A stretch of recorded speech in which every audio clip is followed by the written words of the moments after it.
So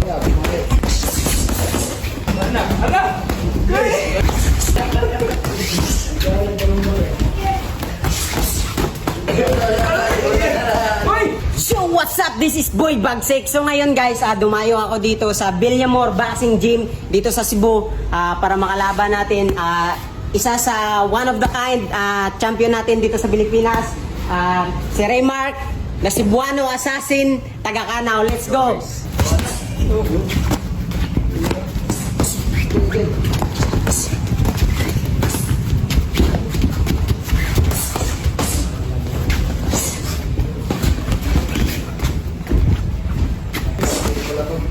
Sabing welcome sa akin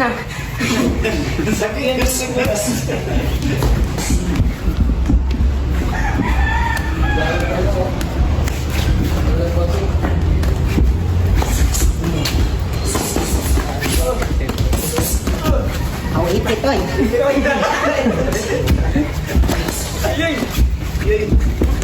Ikaw itan na yun ka.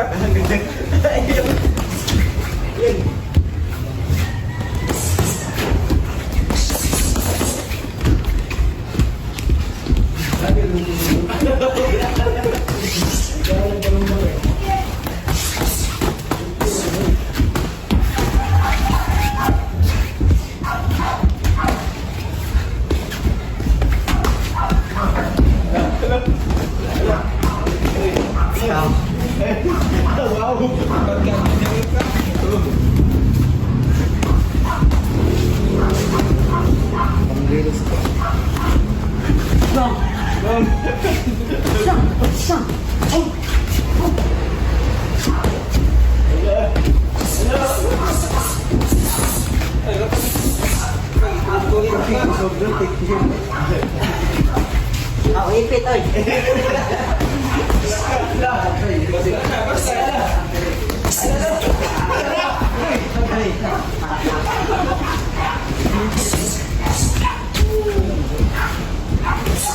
Pero may laban eh.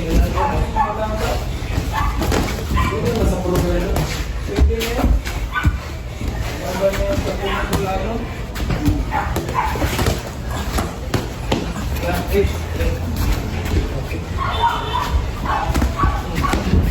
Ang ipit. Mana? 1 minute left.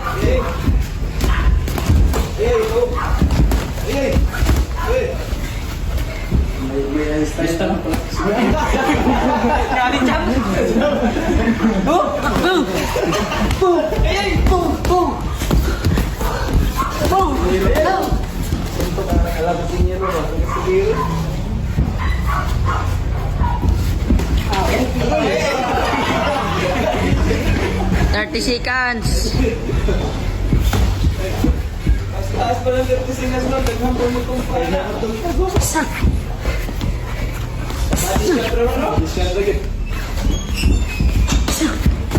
Ang ipit. Ay! Mana? Ala! Hoy! Ingat anak! Ulan. 3, 2, 1, time. What's up, The Mass Sport Channel? Magbabalik na naman sa inyong mga paningin sa inyong YouTube channel diha guys.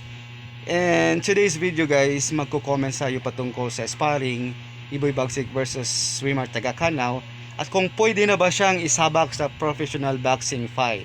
Kaya nga nang sinasabi ko sa inyo guys, yung galawan ni Iboy Bagsik, yung in out, yun yung dahilan kaya magko-comment ako na pwede na siyang isabak sa boxing professional fight. Alam nyo guys, pag meron kang ganyan na estilo, which is yung in out, yun yung nagpapahirap sa kalaban. Pero, may pero guys, kailangan ni Boy Bagsik palakasin yung suntok niya.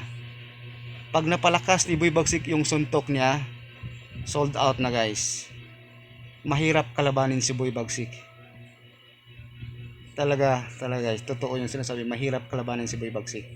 Kasi yung tapang niya andun na kasi. So guys, yun lang masasabi ko ngayon. And then sa mga hindi pa nakapag-subscribe sa channel natin, The Mass Sport Channel. Please naman, maluoy mo. Subscribe na. Babush!